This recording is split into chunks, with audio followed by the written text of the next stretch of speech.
किस्मत मेहरबान तो गधा पहलवान। दोस्तों ये कहावत तो आपने सुनी ही होगी। आजकल ये कहावत इंटरनेट पर वायरल कुछ लोगों पर पूरी तरह से सूट करते हैं। यानी कि आजकल आपने सोशल मीडिया के जरिए कुछ लोगों को रातों रात स्टार बनते हुए और फेमस होते हुए देखा होगा, लेकिन जितनी तेजी से ये फेमस होते हैं उतनी ही तेजी से ये गुमनामी के अंधेरे में भी खो जाते हैं और ऐसे खोते हैं कि दोबारा फिर उन्हें रोशनी नसीब ही नहीं होते। आज की वीडियो में हम आपको कुछ ऐसे ही लोगों से मिलवाने वाले हैं, तो चलिए शुरू करते हैं। दोस्तों प्रिया प्रकाश वारियर को तो आप जानते ही होंगे। वैसे तो ये एक सिंगर कम एक्ट्रेस हैं। ये जब अपने करियर के शुरुआती दौर में थे, उसी दौरान ये रातों रात अपनी मलयालम फिल्म ओरू आधार लव के गाने से फेमस हो गई थी। इस गाने में इन्होंने अपनी आईब्रोज से ही कई नौजवानों को अपना दीवाना बना लिया था।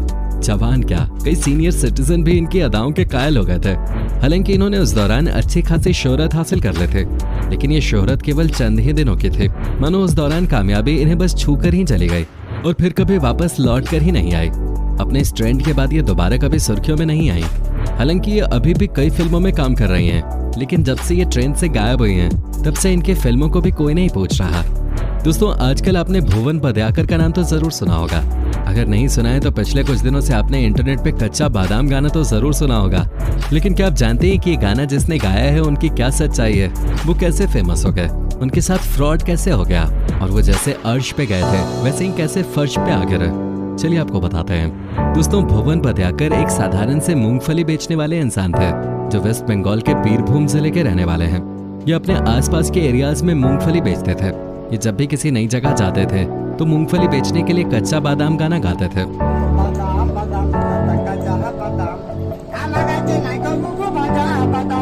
आपको बता दें ये न सिर्फ पैसों से बल्कि घर के पुराने सामान के बदले भी मूंगफली बेचते थे।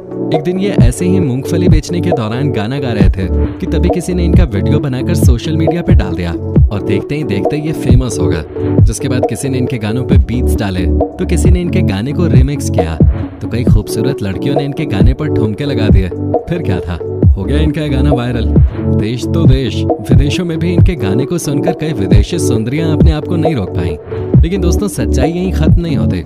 जब इनका गाना फेमस हुआ तो कुछ लोगों ने इनके साथ गाना बनाने के लिए कॉन्ट्रैक्ट साइन किया और कहा कि हम आपके साथ गाना बनाएंगे, जो भी उससे कमाई होगी उसका 40% आपको देंगे और 60% हम रखेंगे। उन्होंने गाना भी बनाया, गाने को अलग अलग भाषाओं में डब भी किया, गाना चला भी और इस पर मिलियन व्यूज भी आ गए। मेकर्स ने करोड़ों भी कमा लिए, लेकिन बेचारे भुवन बद्याकर को फूटी कौड़ी नहीं मिले। जिसके बाद ही अपनी शिकायत लेकर पुलिस स्टेशन भी गए और कहा कि लोग मेरे गाने का गलत इस्तेमाल कर रहे हैं, वो नहीं मुझे क्रेडिट दे रहे हैं और नहीं अभी तक मुझे मेरे हिस्से के पैसे मिले हैं। इन्होंने इंटरव्यू के जरिए सरकार से गुजारिश की है कि वो इन्हें कुछ फंड दे जिससे इनके रहने खाने का पक्का इंतजाम हो सके।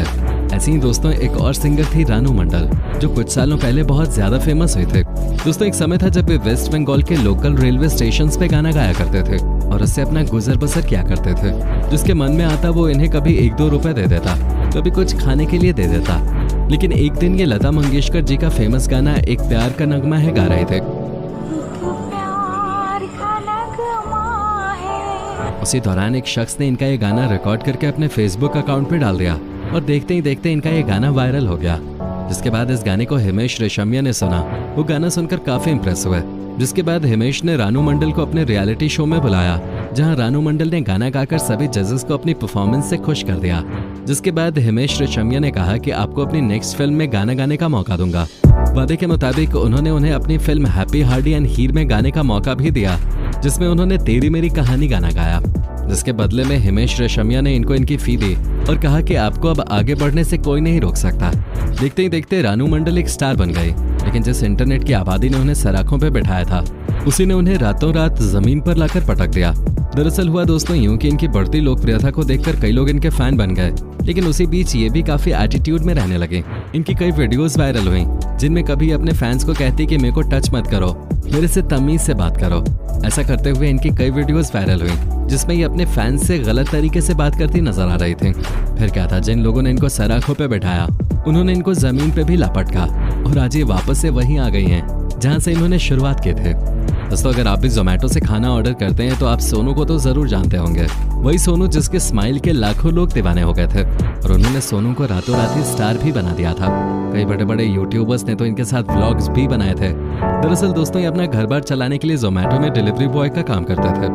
एक दिन एक कस्टमर ने उन्हें कहा कि भाई इतना मुस्कुरा क्यों रहे हो, सोनू ने जवाब दिया कि सर मेरा स्टाइल ही कुछ ऐसा है। कस्टमर ने मुस्कुराते वक्त ही इनकी वीडियो बनाई और वीडियो बनाकर इंटरनेट पे पोस्ट कर दिया और वो ट्रेंड करने लगा। लेकिन ये ट्रेंड भी बाकी ट्रेंड्स की तरह ही कुछ ही दिनों का था और देखते ही देखते लोग उन्हें भुलाने लगे। आज ये आपके सामने से निकल जाएं तो शायद आप इन्हें पहचान भी नहीं पाएंगे। यही सच्चाई है दोस्तों इन रातों रात बने स्टार्स की।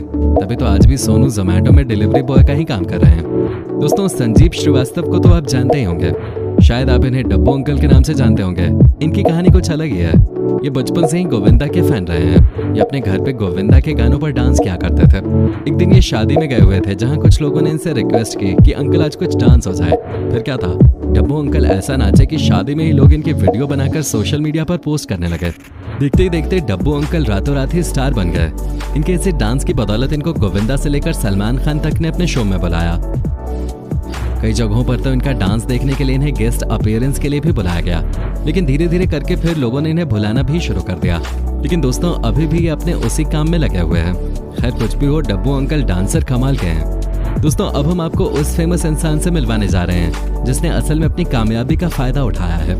दोस्तों देखिए किस तरह ये चाय में दूध डाल रहे हैं। ये माचिस भी बड़ी फुर्ती से जलाते हैं और चाय के ग्लास उठाकर उनमें इनके चाय डालने के स्टाइल के बारे में तो क्या ही कहें। इनका पैसे काटने का स्टाइल भी बिल्कुल अलग ही है। इनका हर एक स्टाइल इन पर सूट करता है। इनके इसी यूनिक स्टाइल की वजह से इन्हें सेलिब्रिटी चाय वाला और डॉली चाय वाला कहा जाता है, जिनको देखने के लिए दूर दूर से लोग आते हैं। और ये सिर्फ नागपुर के ही नहीं बल्कि इंडिया के सबसे फेमस चाय वाले बन चुके हैं। दोस्तों इस बच्चे को तो आप जानते ही होंगे जो कुछ महीनों पहले ट्रेंड हुआ था। छत्तीसगढ़ के नक्सल प्रभावित क्षेत्र सुकमा में रहने वाला सहदेव बहुत ही गरीब परिवार से आता है। ये रातों रात स्टार तब बना जब एक बार सुबह सुबह ही अपने स्कूल जा रहा था और रास्ते में ही उसने किसी के मोबाइल में गाना सुना। स्कूल पहुंचकर अपनी क्लास में वो इसी गाने को गुनगुनाने लगा। उसके टीचर को उसका ये गाना काफी पसंद आया, जिसके बाद उन्होंने सहदेव की वीडियो बनाकर इंटरनेट पे पोस्ट कर दी। देखते ही देखते लोगों को इनका गाना पसंद आ गया। सहदेव की ये वीडियो सिंगर बादशाह के पास भी पहुंची, जिसके बाद बादशाह ने सहदेव के साथ इस गाने को एक अलग ढंग से बनाने का फैसला किया। जिसके बाद इस गाने को दोबारा से बनाया गया और इस बार तो ये गाना लोगों को पहले से भी ज्यादा पसंद आया। इससे सहदेव रातों रात स्टार तो बन गया, लेकिन आज भी वो अपने उसी छोटे घर में रह रहा है। हालांकि इससे सिंगर बादशाह का जरूर फायदा हुआ और अपना काम निकालने के बाद वो भी बाकी सेलिब्रिटीज की तरह ही साइड हो गए और सहदेव की जिंदगी में कोई बड़ा बदलाव नहीं आया। अब दोस्तों इन्हें तो आप जानते ही होंगे, जो बॉलीवुड के गानों पर अपनी अदाएं बिखेरते थे। करीब 1.5 साल पहले हर कोई इन दोनों लड़कियों की खूबसूरत अदाओं का दीवाना था। इनके फेमस होने के पीछे टिकटॉक का हाथ था। दरअसल इन्होंने बहुत हार्ड गाने पे लिप सिंकिंग की, जिसके बाद ये रातों रात स्टार बन गए। इनका नाम गरिमा चौरसिया और रगिस विनी है। लेकिन दोस्तों जब से टिकटॉक बैन हुआ है तब से ये दोनों मानो कहीं गुमनाम ही हो गई हैं। दोस्तों ढिंचैक पूजा को तो आप जानते ही होंगे, शायद आपने भी इनका नाम कभी न कभी तो सुना ही होगा। ये अपने अजीबोगरीब गानों की वजह से फेमस हुए थे। ये इतनी फेमस हुई कि इन्हें बिग बॉस सीजन 11 में बतौर कंटेस्टेंट भी बुलाया गया था। लेकिन दोस्तों इनके साथ भी वही हुआ जो हर उस कलाकार के साथ होता है जो एक रात में स्टार बनता है। हालांकि इन्होंने फिर से दोबारा गाने बना के लोगों को लुभाने की कोशिश भी की, लेकिन इस बार लोगों ने इन्हें पसंद नहीं किया। शायद आपने भी इनका लास्ट गाना कब देखा होगा, आपको भी नहीं पता होगा। दोस्तों इन रातों रात बने स्टार्स की कहानी शराब की तरह होती है, जो रात को चढ़ती है और सुबह उतर जाते हैं। तो दोस्तों आज के लिए सिर्फ इतना ही। जानकारी पसंद आई हो तो वीडियो को लाइक करके अपने दोस्तों के साथ जरूर शेयर करें और ऐसी ही और वीडियोस के लिए इस चैनल को सब्सक्राइब करके बेल नोटिफिकेशन को भी जरूर ऑन कर लें। धन्यवाद।